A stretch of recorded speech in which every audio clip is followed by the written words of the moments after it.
De retour avec vous à l'émission Hello, bonjour Alberta. Ici Luigi Soundproof-Labarrière, en compagnie de Emma Hautecoeur, rédactrice en chef du journal provincial Le Franco. Alors, comment c'est l'expérience de travailler pour le journal francophone ici en Alberta? Disons que là, en tant que rédactrice en chef, c'est une toute autre expérience que quand j'étais journaliste pour Le Franco. C'est beaucoup de responsabilités, c'est un grand apprentissage, mais c'est intéressant d'avoir disons, comme un projet qu'on peut construire, que j'ai l'opportunité de construire et puis de pouvoir mettre toute ma créativité dedans. Et puis, avec un peu de savoir que j'avais déjà acquis en tant que journaliste pour Le Franco. Oui, pour Le Franco. Et tu as acquis des expériences ailleurs aussi avant de venir ici en Alberta. Oui, donc en fait, moi j'ai étudié en sciences politiques à Montréal et puis après, pendant ce temps-là, je travaillais pour le journal étudiant, un journal francophone qui était un peu finalement ma première expérience de journal ou média francophone en situation minoritaire, qui était donc le journal francophone de l'Université McGill. Ah, OK, à McGill. Puis j'ai travaillé là pendant 2-3 ans comme chef de la section actualité. D'accord. Et puis, en fait, j'ai vraiment aimé ça. Et puis je me suis dit, quand je termine mon bac, j'ai pas étudié en journalisme, mais je vais me lancer là-dedans et puis on verra qu'est-ce que ça donne. Et puis, donc, après mes études à McGill, j'ai eu une chronique dans le 24 heures à Montréal. Ouais. Après ça, quand j'étais tannée de faire ça, je suis partie faire un stage en France en radio. Et puis, quand je suis revenue de la France, j'avais le goût de continuer à voyager et à travailler en même temps. Et puis, j'ai contacté l'Association de la presse francophone, qui est l'association qui regroupe tous les médias francophones en situation minoritaire au Canada. Okay. Et ils m'ont proposé soit d'aller à Winnipeg ou soit d'aller à Edmonton. Et j'ai choisi Edmonton. Et donc, c'est comme ça que j'ai atterri au Franco. Oh, wow. Merveilleux, merveilleux. Donc, c'est toute une expérience pour toi d'arriver en Alberta. J'imagine que tu dis, bon, il y a peut-être 9, 10 francophones. Je vais faire un article de temps à autre. Et là, c'est toute une surprise pour toi, j'imagine. Oui et non, parce que quand j'ai une entrevue le métier de journaliste, c'est déjà un marché qui est quand même assez difficile à percer en général. Donc, quand j'ai eu mon entrevue, j'ai fait tout pour l'avoir, disons. Et puis, donc, j'avais fait ma recherche, étant donné que dans les descriptions de qualification pour l'emploi, c'était connaître un peu la communauté francophone en Alberta. Donc, j'ai fait ma recherche. J'ai appris que c'était des communautés plutôt qu'une communauté, par exemple, à Saint-Boniface, là. Et puis, donc, c'est ça, j'ai appris que c'était des communautés qui étaient dispersées un peu partout, qu'il y avait des communautés qui étaient composées plutôt de gens qui étaient émigrés du Québec ou d'autres pays de la francophonie dans le monde, mais qu'il y avait aussi beaucoup de, disons, pionniers francophones qui s'étaient établis en Alberta depuis 100 ans à peu près. Et puis voilà, je veux dire, quand je suis arrivée ici, c'est comme pour n'importe quel autre contexte, là, comme quand j'étais en France, c'est d'arriver et puis avec toute ma curiosité. Et puis c'est comme ça que j'ai appris à connaître un peu la communauté francophone comme journaliste là au Franco. Donc, qui était le premier emploi que j'ai occupé. Donc, tu as grandi en France, tu as été à l'université à Montréal? Non, j'ai grandi à Montréal. Et puis, je suis née et j'ai grandi à Montréal. Et puis, mon père est français. Et puis, j'étais à l'école française à Montréal. D'accord. Et voilà. D'où peut-être le petit accent que certaines personnes détectent. Mais voilà, non, sinon, j'ai jamais vécu très longtemps en France. Et puis... La dynamique entre Montréal et Alberta, ou le Québec et l'Alberta, est-ce que tu trouves que c'est similaire? Je sais pas, c'est drôle parce que quand j'ai fait mon entrevue justement avec Étienne Allary, qui est mon prédécesseur à la direction du Franco, il m'a demandé, toi, de ton point de vue de Québécoise, qu'est-ce que tu penses de l'Alberta? Et tu as là, dit? J'ai tout de suite répondu, déjà, moi, je suis pas du genre à me faire des idées toutes faites. C'est ça que j'ai répondu, puis c'est le cas. Mais c'est vrai qu'en étant ici, tu comprends, en fait, je comprends mieux la dynamique entre le Québec et l'Alberta vu d'ici que quand j'étais au Québec, en fait. Mais par rapport à la francophonie, je pense qu'en général, il y a une ouverture, que ce soit du Québec ou d'ici. Et il n'y a peut-être pas une très bonne connaissance nécessairement de la francophonie albertaine au Québec, mais c'est pas par manque d'intérêt, je pense. C'est juste parce que c'est pas des choses qui reviennent dans la vie de tous les jours de parler des communauté francophone ailleurs au Canada, nécessairement, à moins d'être passionné par la francophonie. Voilà, donc, exactement. Et si, quand on regarde ici le journal ici, qu'est-ce qu'on peut y retrouver? Qu'est-ce qu'on peut retrouver dans le franco? OK. Bon, alors ça, c'est aussi quelque chose qui va peut-être me démarquer, disons, de mon prédécesseur, c'est que moi, je priorise les histoires. Alors, je priorise vraiment les histoires intéressantes des gens, des parcours intéressants.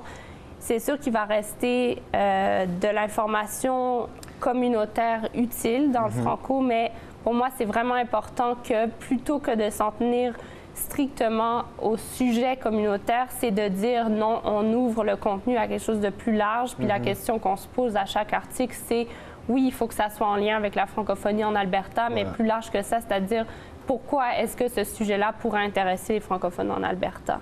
Donc, il y a de la culture, j'essaie d'avoir plus de sport, il y a de l'actualité, il y a de la politique. L'économie, bon, c'est un domaine que moi j'aime bien, qui demande un peu plus d'expertise. Donc, je pense qu'on n'est peut-être pas nécessairement très calé là-dedans, mais avec nos partenaires communautaires comme justement le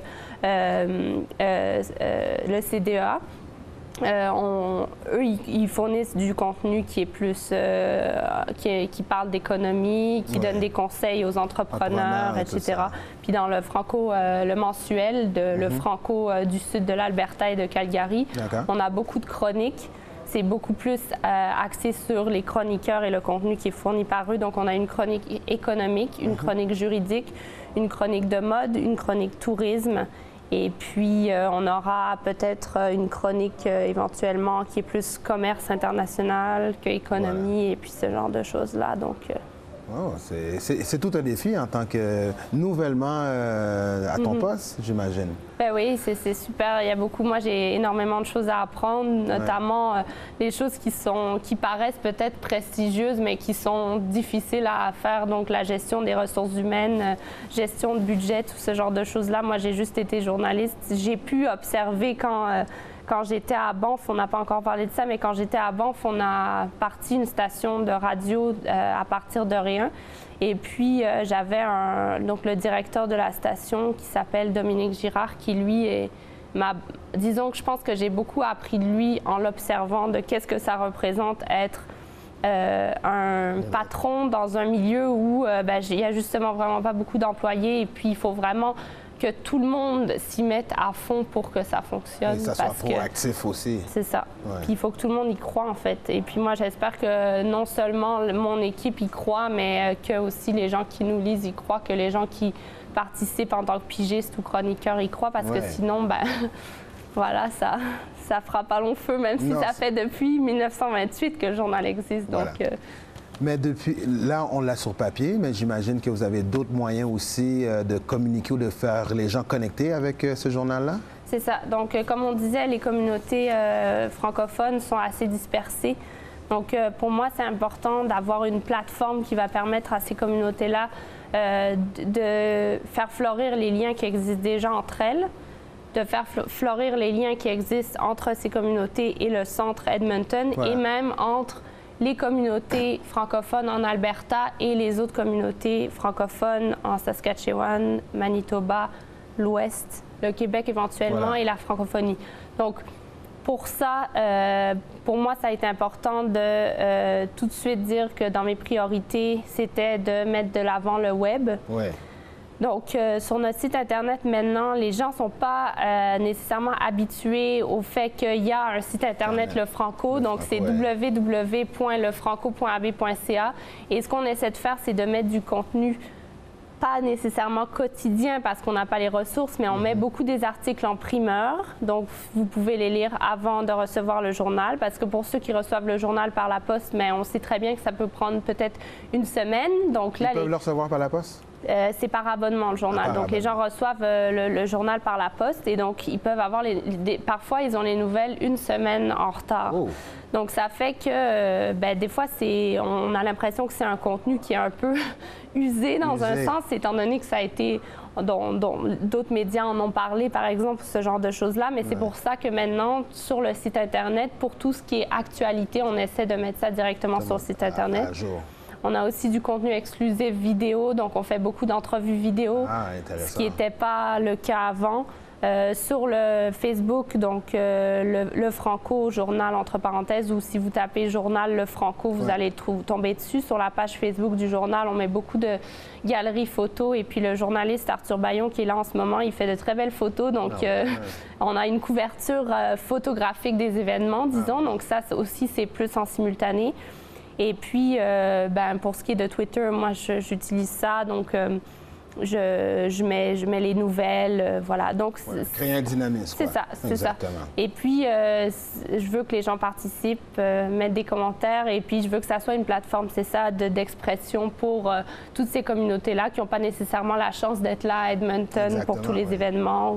Parce que ça serait trop long avec un camelot qui irait dans toutes les petites communautés. J'ai l'imagine mal, un camelot. C'est Post Canada qui va dans toutes les petites communautés, mais c'est pour ça que ce qui est dans le journal, on essaie que ça soit des articles de qualité, donc qui restent intéressants 2 semaines après que l'événement s'est passé. Et puis, voilà, on a le site web donc qui complémente bien le journal, en fait, à mon avis. Et bon, c'est sûr que vous êtes un médium écrit et vous avez fait de la collaboration avec d'autres médiums qui, autant vidéo et audio, et nous-mêmes aussi des émissions de notre genre, pas vrai? C'est ça. Donc là, moi, je trouve ça très, très important pour tous les médias communautaires de s'allier et puis de créer une force là de contenu, parce que c'est sûr qu'on sera... J'ai senti le ton, le s'allier. Non, mais c'est ça, c'est parce qu'on ne sera jamais ici Radio-Canada, c'est pas ça l'objectif, mais je pense qu'on a une force justement d'être plus proche de différentes communautés qu'on dessert, de différentes parties de la communauté. Donc, je pense par exemple à Alta TV qui est assez proche des communautés multiethniques à Edmonton, par exemple. Ici, Hello Bonjour, qui est plus dans le sud. On a aussi un partenariat donc, avec CKRP, qui est la radio communautaire à Rivière-la-Paix.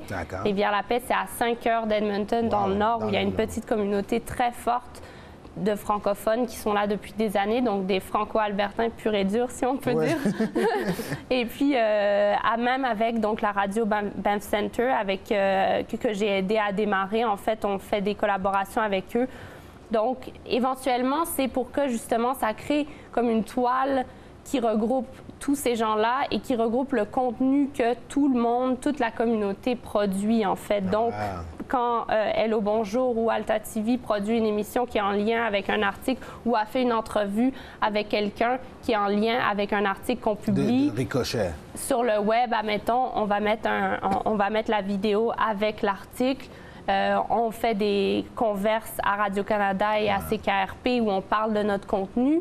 Ça permet aux gens de Rivière-la-Paix peut-être de rentrer en contact avec nous, d'être plus proches d'eux, etc. Et puis, pareil pour Radio Banff Center, on publierait certaines émissions audio en lien avec des articles, tout ça. Donc, le Franco, pour moi, maintenant, c'est plus seulement un journal écrit, c'est toujours la colonne vertébrale, disons, de ce qu'on fait, c'est les 2 journaux papier, mais sauf qu'il y a toute une toile autour de ça qu'on essaie de développer du mieux qu'on peut avec les ressources qu'on a. De façon bref, en 20 secondes, 10 secondes, est-ce que l'adresse Internet, numéro de téléphone, les bureaux, où est-ce qu'on peut vous rejoindre, l'équipe? Le site web, je répète, www.lefranco.ab.ca. Mon adresse direction@lefranco.ab.ca. Écrivez-moi, je cherche toujours des pigistes.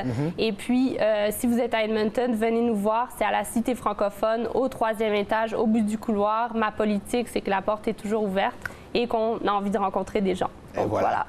Merci beaucoup, Mme Hautecoeur, d'être venue nous informer sur le Franco. Alors, voilà, c'est notre émission pour aujourd'hui. Donc, à la prochaine.